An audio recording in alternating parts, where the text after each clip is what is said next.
All right, your first alert weather forecast starts out by looking at the rain chances moving forward.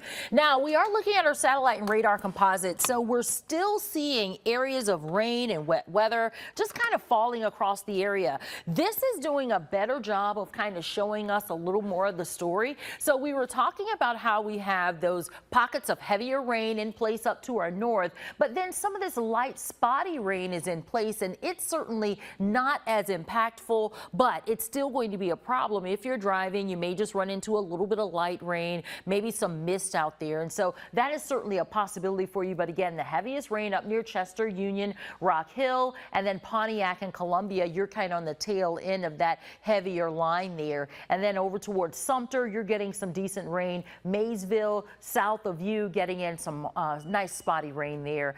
Into Manning and Somerton as well. So the bigger picture shows that big counterclockwise rotation still in place there. And so the reason we're not going to be able to fully take those rain chances out until this little tail end you see here wrapping around in Georgia, all of that has to basically swing through before we're able to take those rain chances out. And that's also the reason the models are picking up on higher rain chances as we get into that 7, 8, 9 o'clock time frame, because it's looking at that center of circulation kind of pivoting through the central Midlands. And today, with that center of circulation coming through, it is going to kick up our wind speeds a little bit.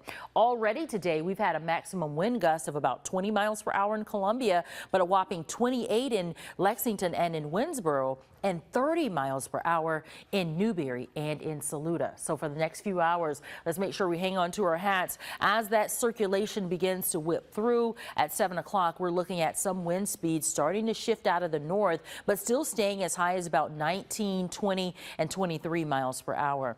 We get to about 1 a.m. That's when I expect most of the rain to clear out of our neck of the woods and kind of shift over towards the east.